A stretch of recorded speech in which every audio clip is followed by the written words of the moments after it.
बिस्मिल्लाहिर्रहमानिर्रहीम। प्रेसिडेंट डिक्लेरिया जौहर इकबाल। जैसे कि आज हमने प्रोग्राम हमारा मुनक्कद हुआ है पोस्ट बजट के लिए, और जिसके अंदर इमरान मेगरानी एडवोकेट साहब जो कि टैक्सेस के भी उमूर में भी माहिर हैं, लेकिन इनसे पहले इमरजेंसी के अंदर क्योंकि डीएचए ने जो है आपकी डिक्लेरिया को ऑन बोर्ड किया था साइक्लोन इमरजेंसी के अंदर, तो मैं प्रेसिडेंट जीएस अहमद नदीम अहमद नज़ीर साहब और हमारे वीपी क्लिफ्टन शफी जाकवानी उस इमरजेंसी मीटिंग में अटेंड किए, तो मैं उसकी सिर्फ जो है वो आपको 2 मिनट की ब्रीफिंग देना चाहूँगा, क्योंकि वो वैसे भी आप लोगों तक पहुँच जाएगी।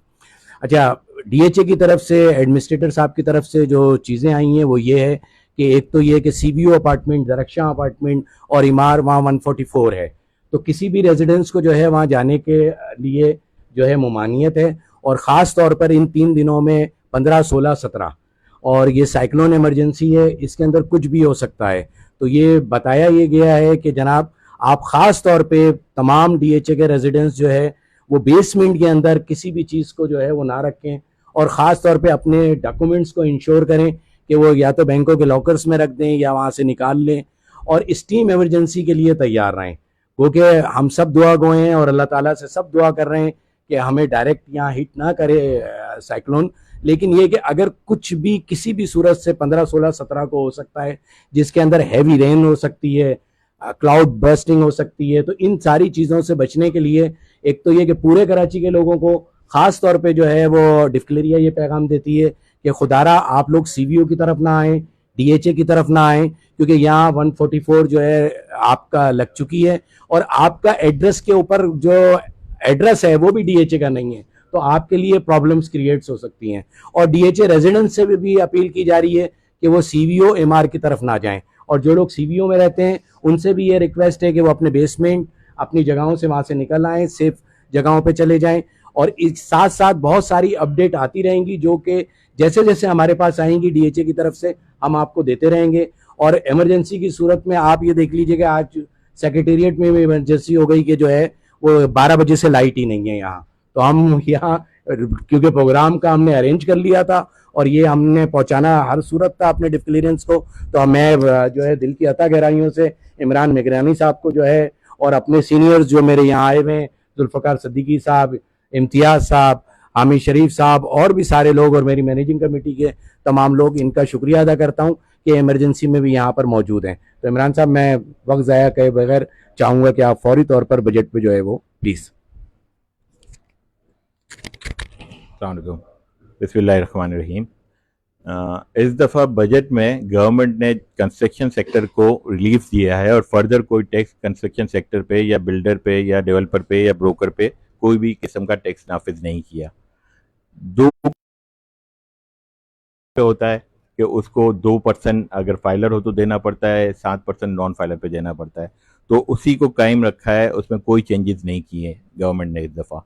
एक बेनिफिट ये दिया है नॉन रेजिडेंट पाकिस्तानी को कि नॉन रेजिडेंट पाकिस्तानी अगर बाहर से थ्रू मनी ट्रेल पैसे भेजता है और स्टेट बैंक ऑफ पाकिस्तान से एक सर्टिफिकेट देता है कि मैंने ये सारी पेमेंट जो है ना अपने अकाउंट से बाहर के अकाउंट से लोकल अकाउंट में मूव की है, तो उसको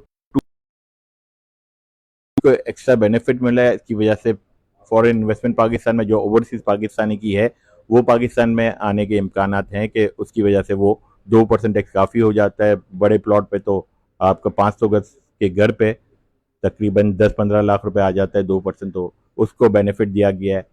लोकल जो यहाँ के हैं लोग जिनके पास वाइट मनी नहीं है प्रॉपर्टी परचेज करने के लिए, उनके लिए भी एक 111 सेक्शन है इनकम टैक्स का कि अगर वो बाहर से पैसे मंगवाते हैं, उनके पास वाइट का अरेंजमेंट नहीं है, तो पहले था 50 लाख रुपए तक की कंडीशन कि 50 लाख रुपए तक बाहर से वो पैसे मंगवा सकते हैं और इनकम टैक्स ऑर्डिनेंस के किसी भी सेक्शन की रूल से उनसे कुछ भी नहीं पूछा जाएगा। लेकिन वो अब 50 लाख की कंडीशन को $1 लाख तक कर दिया गया है। तो इससे जिसके पास वाइट अमाउंट नहीं है वो बाहर से डॉलर मंगा सकता है और अपने अकाउंट में रुपी इनकेश करा के प्रॉपर्टी परचेज कर सकता है। प्रॉपर्टी को परचेज करने में ये 2 किस्म के हर्डल थी। एक तो वाइट मनी नहीं थी लोगों के पास, वो चैप्टर क्लोज हो चुका है, और ओवरसीज पाकिस्तानी जो परचेज करना चाहते थे वो कहते थे हमारी पाकिस्तान सोर्स को इनकम नहीं है तो हम 236K का टैक्स क्यों दें। तो ये दोनों जो हर्डल्स थी इनको गवर्नमेंट ने देखा है और उसको हटा दिया है।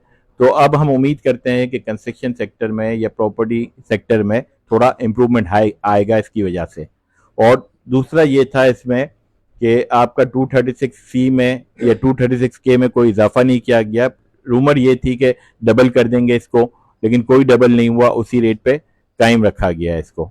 और इसके अलावा एक और सहूलत दी है गवर्नमेंट ऑफ पाकिस्तान ने इस बजट में कि अगर कोई अपना घर बनाता है तो उसका जो भी टैक्स बनता है, जैसे लेट सपोज मेरा 10 लाख रुपए टैक्स बनता है, और अगर मैं घर बनाता हूं इसी साल और इनकम टैक्स रिटर्न के साथ कंप्लीशन सर्टिफिकेट फाइल करता हूं, तो मुझे टैक्स में 10% का रिलीफ मिलेगा।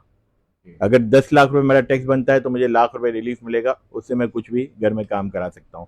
तो ये भी 10% का रिलीफ इंडिविजुअल को भी दे दिया और बिल्डर को भी दे दिया कि बिल्डर की जो भी लाइबिलिटी बनती है उसको भी 10% का रिलीफ मिलेगा। जितना टैक्स बनता है आपका इंडिविजुअल में 5 लाख 50 लाख तक की वो दी है कि भाई 5 मिलियन और 50 मिलियन का वो है, बिजनेस में 50 मिलियन का, इंडिविजुअल में 5 मिलियन का, तो 10% रिलीफ मिलेगा। बहुत कम है लेकिन रिलीफ है। गवर्नमेंट ने कंस्ट्रक्शन सेक्टर के लिए इस दफ़ा रिलीफ दिया है, कोई फर्दर टैक्स नहीं लगाया।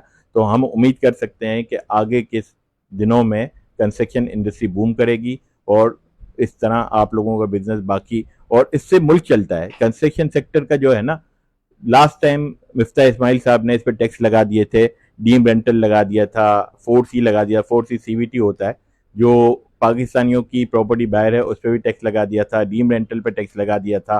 तो इसकी वजह से हुआ क्या, हुआ ये कि जो भी पाकिस्तानी था वो डीम रेंटल से बचने के लिए अपनी प्रॉपर्टी बेच के उसके डॉलर कन्वर्ट करके बाहर भेज रहा है।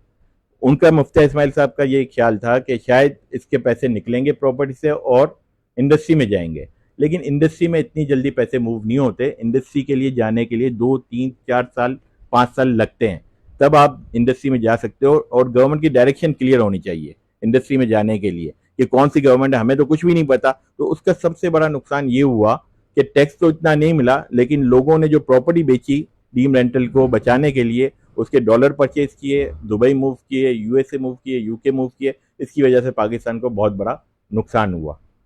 तो अब गवर्नमेंट को, ये जो करंट गवर्नमेंट है उसको समझ आ रही है कि किस तरह हम बाहर की इन्वेस्टमेंट को अट्रैक्ट करें कंस्ट्रक्शन इंडस्ट्री में। पाकिस्तान में जो पैसा आता है वो हम कहते हैं कि भाई $30 बिलियन की हमारी एक्सपोर्ट है और $30 बिलियन रिमिटेंस में आता है। तो बड़े अफसोस के साथ कहना पड़ता है कि $30 बिलियन जो रिमिटेंस आती है, हम पूरा मुल्क $30 बिलियन कमाते हैं और इतनी रिमिटेंस आती है। 22 करोड़ लोग जितना कमाते हैं, बाहर जो 1 करोड़ लोग बैठे हुए हैं वो इतनी रिमिटेंस भेजते हैं। और जो रिमिटेंस आती है वो 3 सेक्टर में आती है। एक तो जो खाने पीने के लिए, उनकी फैमिली के लिए खाने पीने के लिए आती है, नंबर 1। नंबर 2 आती है प्रॉपर्टी परचेज के लिए, रियल एस्टेट इन्वेस्टमेंट, और नंबर 3 आती है ये ज़कात और फितरा आता है वहाँ से। तो ये समझ लें कि अपना प्रॉपर्टी सेक्टर जो है ना, उन्होंने पूरा बंद कर दिया, इसकी वजह से फॉरेन रिमिटेंस कम हो गई है।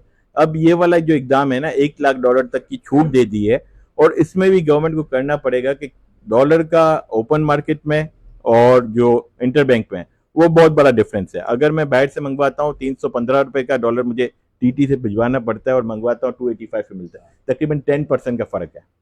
और फिर बैंक ऑफ अमेरिका की फीस ये वो तकरीबन 10 11 12% पे वाइट हो रहा है। अगर ये डिफरेंस कम होता है तो हम प्रॉपर्टी के बिजनेस में अच्छे दिन देख सकते हैं, इसलिए कि वाइट लोगों के पास नहीं है तो वो वाइट मंगा सकते हैं।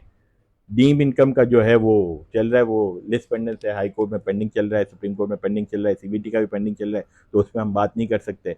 बाकी ये चीज़ें हैं, ये आई हुई हैं बजट में, तो ये अच्छी हैं प्रॉपर्टी सेक्टर के लिए। कोई भी फर्दर टैक्स नहीं है। कोई सवाल है तो आप में से अगर कोई भी कोई सवाल करना चाहे, जुल्फ़िकार साहब आप या इम्तियाज़ सिद्दीकी साहब आप, ये कोई भी, तो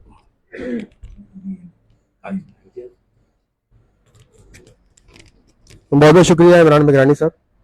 आप हमेशा ही जब भी बजट आता है तो हम सबके लिए खुशाइन हवा का झोंका बन के आते हैं और पॉजिटिव चीज़ें जो उसमें से हैं वो लोगों को बताते हैं। अच्छा, अब आपसे जो बात हुई उसके बाद ये अंदाज़ा हुआ कि 7E अभी नहीं है क्योंकि उस पर स्टे दिया हुआ है गवर्नमेंट ने, तो 7E की वजह से आपको बचत हो सकती है। मैंने सिर्फ सवाल एक करना था कि जो इंडिविजुअल का आपने कहा कि वो सिर्फ 50 लाख रुपए तक की कंस्ट्रक्शन कर सकता है, उसमें 10% है टैक्स की ना, अगर वो 5 करोड़ की करता है तब उसको लेकिन मिलना उसको क्या है, ये सवाल मेरा ये है।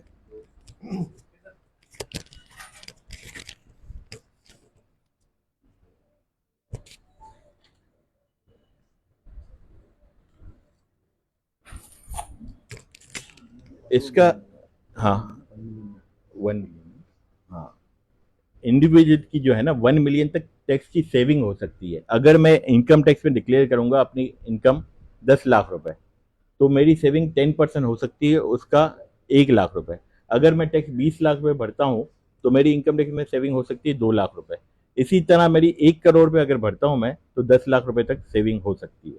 इसके ऊपर अगर मैं इनकम टैक्स डिक्लेयर करता हूँ तो मुझे मैक्सिमम बेनिफिट 10%, 10 लाख तक का मिल सकता है। वो भी कंस्ट्रक्शन में बेनिफिट बहुत बड़ा है ना, वो इंडिविजुअल अपने लिए घर बना रहा है तो उसके लिए 10% का बेनिफिट अच्छा है। और 7E अभी चल रहा है, खत्म नहीं हुआ, कुछ लोगों ने भर दिया है, कुछ लोगों ने नहीं भरा। लेकिन 7E मेरे पास जितने लोग हैं ना, मैं टैक्स का काम करता हूँ, तकरीबन काफ़ी लोग मेरे पास हैं, तो मैंने सबका 7E भरा है। इतना ज़्यादा उसमें बनता नहीं है टैक्स, नंबर 1, इसलिए कि 2.5 करोड़ की एग्जेम्पशन है, एक बड़ी प्रॉपर्टी की एग्जेम्पशन है। आप 2.5 करोड़ की एग्जेम्पशन में DHA सिटी के काफ़ी प्लॉट्स निकाल सकते हो, DHA के काफ़ी फ्लैट निकाल सकते हो। इतना बड़ा इशू नहीं था। जो प्रॉपर्टी आप परचेज करते हो उस पर भी जो के टैक्स सी टैक्स होता है वो भी एडजस्टेबल था, तो लोगों के नहीं बन रहे थे। जो बिलियनर है उसका बन रहा था तो उसका बनना भी चाहिए था। तो इतना बड़ा अफेक्ट 7E नहीं था। लोगों ने, काफ़ी वकीलों ने भी डराया, काफ़ी लोगों ने भी एक दूसरे को डराया कि 7E हम तो नहीं भरेंगे। भाई एक बंदा मेरे पास आया, उसने कहा भाई 7E मैंने तो अपनी टैक्स फाइल, वो केस फाइल कर दिया हाई कोर्ट में। मैंने कहा आपका बताओ तो सही बनता कितना था। तो बोला ये आप वकील साहब देखे, हमें तो समझ नहीं पड़ रही। उसका 1.5 लाख रुपए 7E बनता था। मैंने कहा 1.5 लाख रुपए भर देते, वकील को जो फीस दी है वो 2 लाख रुपए दिए और अभी तक लेके बैठे हुए हैं केस को। तो मैंने कहा क्या आप ये भर देते तो क्या जाता गवर्नमेंट को। तो उन्होंने कहा हमें इतनी आइडिया नहीं था, लोगों ने क्लब में बैठे हुए थे तो लोगों ने कहा हम तो केस फाइल कर रहे हैं, तो मैंने कहा हमारा भी फाइल कर दो। तो उस तरह की चीज़ें चल रही हैं, लोग समझ के नहीं कर रहे। इसका नुकसान गवर्नमेंट को भी हो रहा है, रेवेन्यू पे भी हो रहा है, बाकी चीज़ों प्रॉपर्टी सेक्टर को भी हो रहा है। सब 7E के चक्कर में प्रॉपर्टी बेच रहे हैं, अपना पैसा डॉलर करा के बाहर भेज रहे हैं। दुबई में तेज़ी जब भी आती है जब पाकिस्तान में कोई टैक्स का ऐसा एग्जाम हो जाता है जिसकी वजह से पैसा फ्लाई करके चला जाता है। सवाल जो था ना वो कंप्लीट कर दूं, मैं आपको शायद ब्रीफ नहीं कर सका। जी जी।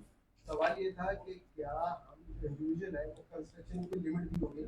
नहीं, कोई लिमिट नहीं, कोई लिमिट नहीं, कोई लिमिट नहीं है। कोई लिमिट नहीं। आपको 2 करोड़ करे, 3 करोड़, 4 करे, उसके ऊपर टैक्स देता है, उसका 10%। जो मैं टैक्स देता हूँ, ठीक है, उसका 10%। अब कंस्ट्रक्शन से नहीं, आपने 5 करोड़ लगा दिया, 10 करोड़ लगा दिया, उससे कोई ताल्लुक नहीं। मेरी जो इनकम में काउंट करूंगा ना उसमें 10% रिलीफ दे दिया।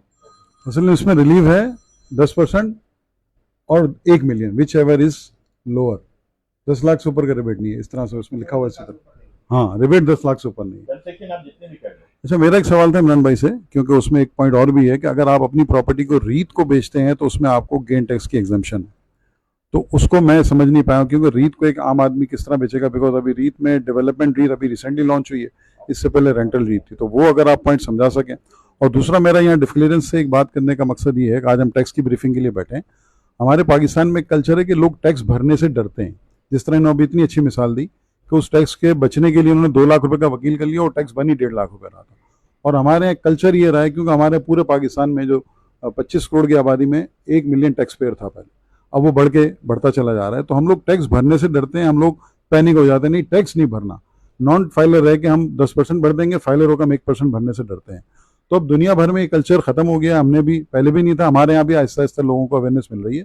तो हमें किसी भी फोरम पे ये गाइड करना चाहिए कि आप टैक्स भरेंगे तो आपको बेनिफिट होगा। और इसकी पिछली माजी में मिसाल ये मिली कि डिस्क्लियरेंस जो है वो बहुत ज़्यादा तादाद में टैक्स पेयर बन चुके हैं माशाल्लाह। क्योंकि इससे पहले हमें मसला यही आता था कि हम डिस्क्लियरेंस को कहते थे कि आप फाइलर बने तो हमारे को बहुत कम परसेंटेज होती थी, जो कि अब पिछले 4 साल में वो काफ़ी बढ़ गई है। तो ये ज़रा रीत वाला पॉइंट अगर इमरान भाई क्लियर कर सकें। रीट वाला पॉइंट जो अभी तक क्लियर नहीं है, काफ़ी हमारे भी पोस्ट बजट सेमिनार होंगे काफ़ी, उससे फिर समझ के मैं आपको समझाऊंगा। ये लोगों को इतना समझ नहीं आया चीज़ें। और रजिस्ट्रार का भी 236C और के उसमें भी कोई ऐसा आया नहीं है नोटिफिकेशन। तो देखते हैं आगे क्या आता है, फाइनल बजट आता है तो उसमें देखते हैं। बाकी ये चीज़ें जो अच्छी अच्छी चीज़ें हैं वही आई हैं, बाकी इसके अलावा तो कोई अगेंस्ट चीज़ नहीं आई है प्रॉपर्टी सेक्टर के। तो उसमें ये है, रेंटल तो है ना, रियल एस्टेट इन्वेस्टमेंट ट्रस्ट है। नहीं वो तो है, हाँ। मतलब वो रेंटल में रीट तो अप्लाई हो रहा है, कंस्ट्रक्शन में भी अप्लाई हो गया। नहीं, यहाँ कंस्ट्रक्शन जुमला वाला ये जो है, है शायद अभी क्लियर नहीं है। नहीं अप्लाई तो हो गया। यहाँ जुमला इस पर दिया है टैक्स बेनिफिट्स में कि if you are going to sell your property to रीत, तो you have to exempt by paying gain tax, जो 10% लगता है ना, 236 37 सेक्शन 37 लगता है सी गेन जो लगता है ना, वो आपको ऐसा रजिस्टर के इसमें कोई अभी तक नहीं है, 236C में नहीं आया चीज़ें, तो उसको देख लेते हैं फर्दर उसको, और उस पर वर्क कर लेते हैं। अगर कोई बेनिफिट हो जाता है तो जा सकते हैं उस पर। जी नहीं, लोग डरते नहीं है। लोग तो चाहते हैं कि पूरा मार्केट वैल्यू पे कोई ले ताकि हमें बेनिफिट मिले। लोगों को ये भी मिस एप्रीहेंशन है कि गेन टैक्स जो है ना, वो 4 साल वाली कंडीशन अभी तक, या वो कंडीशन अभी तक लोगों के दिमाग में है कि हम जब भी बेचेंगे हमें गेन टैक्स लगेगा, जबकि गेन टैक्स 2 साल फ्लैट पे है, 4 साल कंस्ट्रक्टेड प्रॉपर्टी पे है, 6 साल ओपन प्लॉट पे है। तो कोई भी प्रॉपर्टी, मेरा कोई भी क्लाइंट है वो ढूंढता है ऐसे को कि रीट को दे दूं या किसी बैंक को दे दूं या किसी पक्के में लेने वाले को दे दूं ताकि मेरा इतना वाइट हो जाए, उसको गेन टैक्स नहीं लगता। गेन टैक्स सिर्फ ट्रांसफरिंग अथॉरिटी लेती है, वो भी एडजस्टेबल होता है और रिफंडेबल होता है 2%।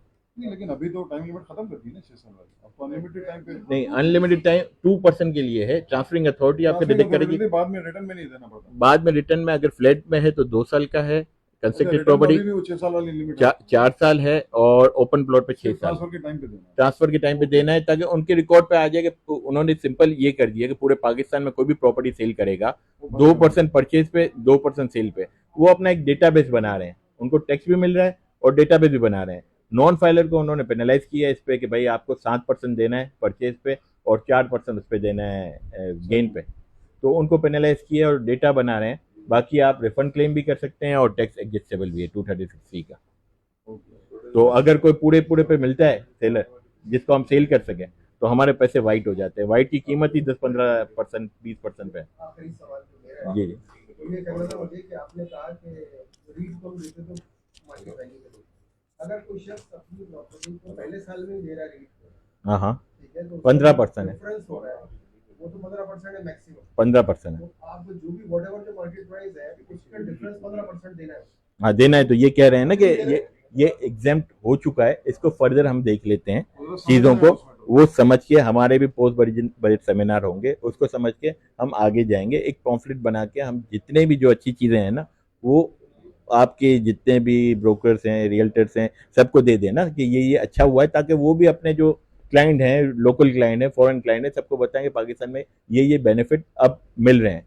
एक बात और थी जो जेकवानी साहब से बात हुई कि DHA 7% टैक्स काट रहा था।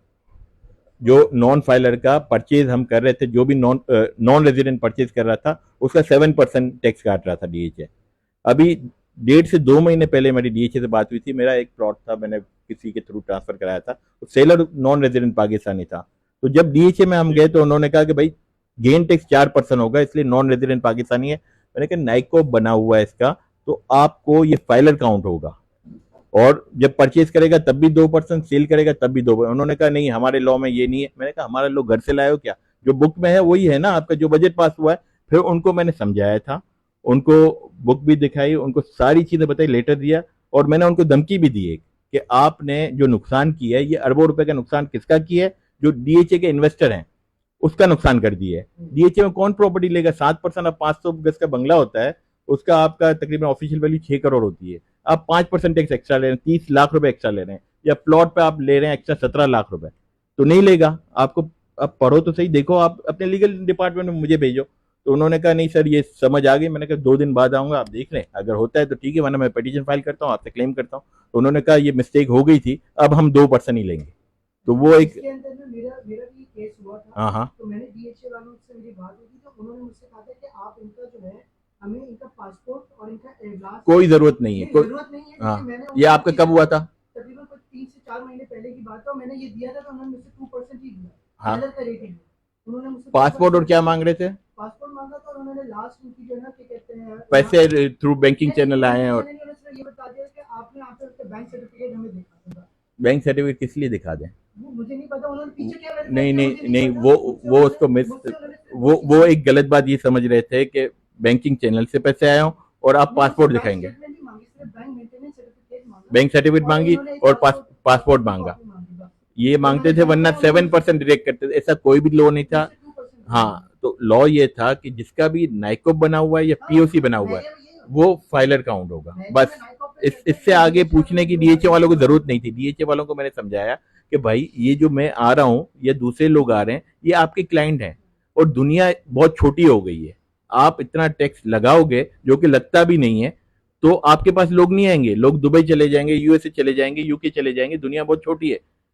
वैसे ही ईज ऑफ डूइंग बिजनेस में पाकिस्तान का नंबर 135 नंबर है। कोई भी काम करना चाहते हो ना यहाँ पर, तो 135 नंबर पे हम आते हैं। तो लोग चेक करते हैं ईज ऑफ डूइंग बिजनेस की, कहाँ मैं आसानी से अपने नाम पे प्रॉपर्टी रख सकता हूँ, ट्रांसफर कर सकता हूँ, और कुछ देने नहीं है और रिश्वतों के ये वो नहीं देने हैं, तो मैं आराम से प्रोसीड कर सकता हूँ। तो ये सारी चीज़ें देखी जाती हैं।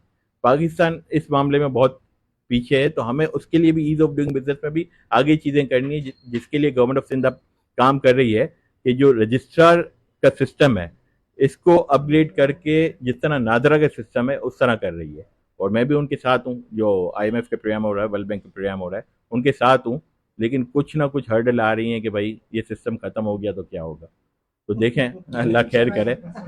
हाँ, तो ये अच्छा हो जाए ना, हर जगह यही होता है, जिस तरह DHA में आपका ट्रांसफर हो रहा है, तो इसी तरह का आगे के लिए उम्मीद है कि हो जाए चीज़ें। आपसे भी जो आप DHA का कह रहे हैं, तो भेड़िया से भी थोड़ा सा रिक्वेस्ट है कि भेड़िया में हमें बड़ा चैलेंज आता है। DHA में हमारे पास मिनिमम FPR वैल्यू है कि हम मिनिमम इतनी वैल्यू डिक्लेयर करेंगे, ऊपर कोई भी दिखाना चाहे दिखा सकते हैं। हाँ, भेड़िया में हमसे फिक्स रेट लिया जाता है कि भाई यही है बस।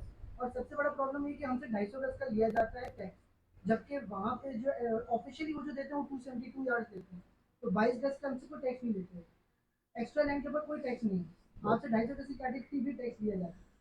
तो ये गलत है, गलत कर रहे हैं। और दूसरा, बैरिया क्या कर रहा है, फुल रेट पे आप ट्रांसफर करते हैं तो वो नहीं लेता। वो आपसे उनका जी हमारा अजीब वहाँ पे 11,300 रुपए का रेट है पर स्क्वायर यार्ड, तो वो आपसे 250 यार्ड्स का 11,300। अच्छा, लॉ में ये ऑफिशियली वो हमें 272 यार्ड्स देते हैं। अच्छा, और अगर मेरा 300 गज का प्लॉट भी है तो भी मुझसे 250 का टैक्स देंगे। वो तो सब लोग तो यही करते हैं ना कि भाई बेनिफिट ही हो रहा है ना, छोड़ो जाने दो, कम टैक्स ही ले रहे हैं ना, ज्यादा टैक्स ले रहे हो तब बताओ। हाँ, जब FBR की साइड पे जब जाते हैं तो वहाँ पे आके ना वो फर्क आ जाता है, जो ये कह रहे हैं ना कि 272। जब चालान बनाओ ना, उसमें ब्रैकेट में लिख दो एक्स्ट्रा लैंड ऑफ इतना, जब चालान बनाते हैं ना। दूसरी एक चीज और भी है वहाँ पे प्रॉब्लम, जो मैंने सुना है, मिसाल के तौर पे FBR का रेट जो है, अज्यूम करते हैं वहाँ पे रेट है A कैटेगरी का, लेकिन उन्होंने अपना स्पेसिफाइड किया हुआ है, वो टैक्स वो ही लेते हैं, वो उसको फॉलो नहीं करते। ये कैसे हो सकता है, उसको फॉलो नहीं करते? नहीं, वो ये कर रहे हैं, इसमें मामला ये है, यही कर रहे हैं ना, ये कह रहे हैं कि जो लकीर के फकीर वाली बात है, जो रेट है सिर्फ आप ज्यादा दिखाएंगे तो भी टैक्स हम वही लेंगे, ये बात। ज्यादा दिखाओगे तो रेट वही लेंगे ना। हाँ। नहीं, इसमें है FBR का जो नोटिफिकेशन है ना, 236 का डिवीजन जो है इसका, उसमें लिखा हुआ है कि आपका टैक्स किस पे कटेगा। 236 के उसमें लिखा हुआ है एट फेयर मार्केट वैल्यू, ठीक है, तो उस पर कट सकता है। ये एक चांस है, समझ लो कि आप 10 करोड़ पे कर रहे हो तो 2.5 करोड़ पे आप भर रहे हो FBR के टैक्सेस, उस पर लिखा हुआ है tax will be paid at fair market value. और 236C है, उस पर लिखा हुआ है gross value of sale consideration, उसमें फंस जाते हैं। ये मिस्टेक है FBR के इसमें, एक में वो फेयर मार्केट वैल्यू कह रहा है, एक में कह रहा है कि gross value of sale consideration, तो ये मिस्टेक है, इसमें बेनिफिट लेते हैं सब लोग जो भी है। सबके नॉलेज में आ जाएगा। बैरिया हिल्स वहाँ पे जो है, उसको इन्होंने जो रेट रखा हुआ था, इसका 2.25 करोड़ रुपए रेट रखा था 500 स्क्वायर यार्ड के लिए, हमने उसके हिसाब से ही उनको जो है टैक्सेस दे दिए। ठीक है, उसके बाद बहरिया से फोन आया कि आपसे हमने ज्यादा पैसे ले लिए, आप हमसे आगे पैसे का रिफंड ले। हाँ, कम लिए ना उन्होंने, अब फिर उन्होंने कम लिया, उन्होंने फेयर मार्केट वैल्यू पे लिए। आप कैटेगरी A1 कैटेगरी में ये फॉल कर रहा है, जो लेते रहे अरबों रुपए ले चुके, और उसके ऊपर मैंने कहा जी आप हमसे ले लें। अच्छा, FBR से हम फंस जाएंगे। कम ले रहे हैं ना, आपकी जिम्मेदारी नहीं है, जिम्मेदारी विदहोल्डिंग एजेंट की है। अगर वो कम ले रहे हैं FBR उनको पकड़ सकता है, उनकी आपसे कम ले रहे हैं, आप खुश रहें, ठीक है ना, आपको कुछ इश्यू नहीं है ना। विदहोल्डिंग एजेंट उसकी जिम्मेदारी थी टैक्स काटने की, उसने अगर कम काटा है सही है, आपका कम हुआ है, आपको तो पैसे कम लगे ना, इनकम टैक्स में एडजस्टमेंट नहीं, कम काट रहे हैं। 2.25 करोड़ के हिसाब से पहले तो ले लिया ना, फिर सही हो गया ना, सिरात मुस्तकीम पे आ गए तो सही है, चलने दो। कहने लगे ये आपका दो केस करवाए, तो कहते यही 2 ही किए, इससे पहले हम लेते रहे 2.25 करोड़। हाँ, मतलब DHA भी लेता रहा है 7% ओवरसीज पाकिस्तानी से, तो ये भी सही आ गया ना। लेक ऑफ नॉलेज है ना, कुछ मिस्टेक्स भी हो सकती हैं, उनका भी जो डिपार्टमेंट है उनसे भी मिस्टेक हो सकती हैं, तो अगर सही काम कर रहे हैं, उनका भी कम टैक्स काटा ठीक है, आपका भी कम टैक्स काटा ठीक है। टैक्स के हवाले से हमारा इशू नहीं है। नहीं, ये इनकम टैक्स ऑफिसर की जिम्मेदारी है कि वो उसको नोटिस दे और उससे टैक्स रिकवर करे। जो है वो रिस्पॉन्सिबल है। जी जी, वही है, आपका नहीं है कुछ भी। के साथ साथ आदमी सीखता है, डीएचए ने भी इस तरह सीखा हाँ कि शुरू में जब आपके लगा था ये जुलाई के बाद, तो जुलाई के बाद आपको मैंने शायद डिस्कस भी किया था, मेरे क्लाइंट थे जो कि अलॉटी थे 40 साल पुराने, वो अमेरिका से आए, उन्होंने वो बेचा तो डीएचए ने उनसे 7% चार्ज करने की बात। हमने कहा कि ये तो अलॉटी है और जो ओवरसीज पाकिस्तानी नाइकॉन कार्ड है, मैं आपको देता हूँ, एंट्री इनकी 6 महीने नहीं है, ये 180 डेज का 5 साल बाद है। वो सब कुछ पहले दिया, फिर कहते हैं कि अकाउंट अगर ये फॉरेन करेंसी अकाउंट मेंटेन कर रहे हैं यहाँ पे, उनको लेके आए। फिर उन्होंने पहले तो उन्होंने कहा कि आप ये वाला लेके आए जो गवर्नमेंट ने शुरू किया था, क्या कहते थे उसको, जो डॉलर अकाउंट में रोशन, खैर वो आ नहीं सकते थे, रोशन डिजिटल अकाउंट। मैंने कहा भाई 40 साल पुराना अलॉटी कहाँ से लेकर आए? ताकि उस पर हमदानी साहब की बहुत ज़्यादा बहस थी और उन्होंने तकरीबन हमने कोई 3-4 दफ़ा उनको जाके ये दोनों घंटे का एट दी एंड मैंने अपने क्लाइंट को फाइलर बनाया और उसके 2%। गलत हुआ ना उसके साथ गलत हुआ ना। हाँ और ये मान गए। हाँ हाँ, तो इस लिहाज से बाद में आपने कहा कि फिर ये सीख है। सिखाया मैंने, बताना पड़ा कि भाई लॉ में ये लिखा हुआ है, आप देखें तो सही। अब शुरू से आपको लेके जाएंगे। और दूसरा मसला ये है कि फर्स्ट अलॉटी जो होता है ना, उसको 236C देना ही नहीं है। नाइकोप को भी छोड़ दो, फर्स्ट अलॉटी को देना ही नहीं है। अलॉटी को भी ले रहे हैं। गलत ले रहे हैं, मैं आपको लॉ दे देता हूँ उसका। हाँ, जो मेन जिसको इशू हुई है ना लैंड और उससे आगे जाता है तो उसके ऊपर नहीं है। अगर फॉर एग्जांपल अलॉटी जैसे ये अभी बात करें डीएचए जो major colonel general DHA valley के प्लॉट हैं, वो जितने भी हैं अलॉटी, उन सबसे उन्होंने 4% लिया है कि नॉन फाइनल नहीं ले सकते। अलॉटी का कोई डेट नहीं है, इनका कहना है अलॉटी पे है ही नहीं। अलॉटी पे है ही नहीं, जो जिसको हाँ जितने भी साल पुराना हो ना, फर्स्ट अलॉटी हो। हाँ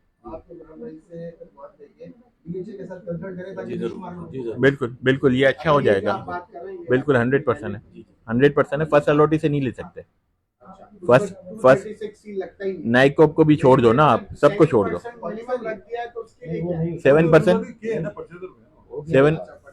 हाँ परचेजर पे है ना वो 2% और 7%, तो वो उससे भी जान छूट गई। उसको डबल करने का कह रहे थे कि डबल हो जाएगा तो बस तो ऑफिस में बंद करनी पड़ती फिर तो। 236C वाला ये फर्स्ट अलॉटमेंट वाला है ना, आज बुक में नहीं लाया, मौसम ऐसा था, मैं भी ऑफिस नहीं करते आया हूँ डायरेक्ट। तो बस ये कर लेते हैं। एक पॉइंट ये हो गया आपका, अलॉटमेंट वाला मैं आपको दे देता हूँ और रीट वाला दे देता हूँ। 2 पॉइंट आपको दे देता हूँ मैं, और उससे आगे चलते हैं ताकि सबको मालूम हो जाए और सब आगे भी बता दें कि इतना क्लियरेंस हो गया है, अब पाकिस्तान में इन्वेस्टमेंट करें, बाहर से पेमेंट भी मंगवाएं, डॉलर का भी वो हो जाए। ये बजट के अंदर कुछ चीज आई नहीं, ये रिलैक्स पॉइंट हमारे लिए। पहले तो इसी पे शुक्र हमको अदा करना चाहिए, हम क्या क्या चीजें सोच रहे थे। तो हम लोगों को सबको एज अ ब्रोकर पॉजिटिव रहेंगे, अपने क्लाइंट्स को सबको पॉजिटिव बातें करेंगे। माइनस करने वाले तो 10 लोग हैं, मगर हमें पॉजिटिव एटलीस्ट करेंगे तो हम लोग काम कर सकेंगे यहाँ पर। तो पॉजिटिव बातें करें, मेरे ख्याल से जितने भाई भी सुन रहे हैं तो अच्छी बातें करेंगे तो होगा। अच्छा हमको ही करना है इसको, सारी चीजें खराब भी हम करते हैं, अच्छा भी हमको करना है, तो हमको अच्छा करना चाहिए। वक्त के साथ सारी चीज अच्छी इंशाल्लाह हो जाएंगी। सब चीजें अच्छी है ना। क्या क्या बातें कर रहे थे बजट से पहले भाई। वकील साहब आपका बहुत शुक्रिया भाई, आपको जब भी बुलाते हैं आप आ जाते हैं, आपकी मेहरबानी है, जज़ाकल्लाह। भाई ये जो चीजें हुई हैं ना, इसके पीछे भी कुछ लोगों की बहुत मेहनत है। ये ऐसे ही नहीं आ गई, पहले इस पे बहुत चीजें हो रही थी, लेकिन काफी लोगों की मेहनत है कि उन्होंने करवाया है चीजें ताकि सब खत्म ना हो जाए। और उसका सबसे बड़ा इफेक्ट होता ना जो, वो डॉलर प्राइस पे होता। लोग और प्रॉपर्टी बेच के और भागते तो डॉलर और आउट ऑफ कंट्रोल होता। तो गवर्नमेंट चाहती है डॉलर किसी तरह स्टेबल हो जाए। तो बस यही है, हम भी लोगों को ये कहते हैं डॉलर से और गोल्ड से निकलो और वापस प्रॉपर्टी में आओ, यही रियल असेट है। बाकी तो वो तो सट्टे में पड़ गए लोग, आजकल दिन रात वो रेट देखते रहते हैं। बस ये डीम टैक्स जो है, क्या पॉसिबिलिटी है आपकी नजर में, आपके एक्सपर्ट? डीम टैक्स को इतना बड़ा प्रॉब्लम नहीं है। लोगों ने इसको, मैं लास्ट टाइम भी आया था तब भी बताया था कि हवा खड़ा है तो उसको हवा को खत्म करना पड़ेगा ना। आपके क्लाइंट को तो इतना नहीं पता, वो अपने टैक्स के लॉयर के पास जाता है, वो बताता है भाई इतना टैक्स भरना है। अब काफी लोगों को ये भी नहीं पता था। मुझे एक एडवांटेज है इसमें, बाकी लोगों को नहीं है शायद, वो एडवांटेज मुझे है कि मैं इनकम टैक्स का भी देख रहा हूँ और प्रॉपर्टी रजिस्ट्रेशन भी देख रहा हूँ और हाई कोर्ट भी देख रहा हूँ, तीनों चीजें मैं देख रहा हूँ। तो मुझे ये एडवांटेज है कि किस तरह इसकी वैल्यूएशन करनी है। काफी जो चार्टर अकाउंटेंट या वो है, उनको ये नहीं पता था कि अगर 30 साल पुरानी प्रॉपर्टी है, फ्लैट है, तो उसकी वैल्यू आधी हो जाती है। अभी कुछ लोगों को नहीं पता होगा यहाँ भी कि आपका डिफेंस का फ्लैट कितना है, 3,375, ठीक है। 1000 स्क्वायर फीट का कितने का हुआ, 33 लाख का। अगर 30 साल पुरानी बिल्डिंग है तो 50% माइनस हो जाता है, 16 लाख। तो 16 लाख में आपके 2.5 करोड़ में कितने फ्लैट आ जाते हैं, 15 फ्लैट, तब भी डीम रेंटल नहीं आती। अपना घर है वो भी माइनस कर लो, अगर कोई प्रॉपर्टी रेंट पे दी हुई है उसका रेंट दिखाते हो तब भी डीम रेंटल नहीं आता। तो काफी एग्जेम्पशन दिए हुए हैं, उसमें किसी का भी नहीं आता। काफी लोगों को तो इस तरह मैंने कहा मेरे पास लेके आओ मैं खत्म करा देता हूँ, खत्म अकॉर्डिंग टू लॉ, कि जो इसमें एग्जेम्पशन है वो लो ना। इतने सारे एग्जेम्पशन दिए हुए हैं कि आपने रेंट पे दिया है, अगर कुछ नहीं है तो रेंट पे दिखा दो भाई, वो वापस आ जाएगा। अदा के बाद मैं तो जो है वो शुक्रिया अदा करूंगा इमरान मेगरानी एडवोकेट साहब का, और क्योंकि साइक्लोन इमरजेंसी है और उसके दौरान हम तकरीबन बातें सब कुछ कंप्लीट कर चुके हैं, और मैं पूरे पाकिस्तान से अपील करूंगा कि वो स्पेशली सिंध के लिए जो है वो दुआ करें कि इस साइक्लोन से जो है वो हमारी बचत हो जाए। और हम जिस इमरजेंसी में इस वक्त मुब्तला है कि यहाँ भी लाइट नहीं है और इसको जनरेटर भी आखिरी सांस ले रहा है, तो मैं एक दफ़ा और आपका शुक्रिया अदा करता हूँ इमरान मेगरानी साहब का, और तमाम टैक्सेस, जी नहीं, टैक्सेस के हवाले से इमरान मेगरानी साहब ने बहुत अच्छी ब्रीफ की है। और इंशाल्लाह जब रीत का और इसका हम सारी चीज़ें कर लेंगे, और ये 3 दिन हमारे निकल जाते हैं जिसमें हम DHA के साथ जो है पूरी डिक्लेरिया ऑन बोर्ड है। आज भी जो है हमने एक इमरजेंसी मीटिंग की है ब्रिगेड साहब से, इंस्ट्रक्शंस आई हैं वो हम पास कर रहे हैं।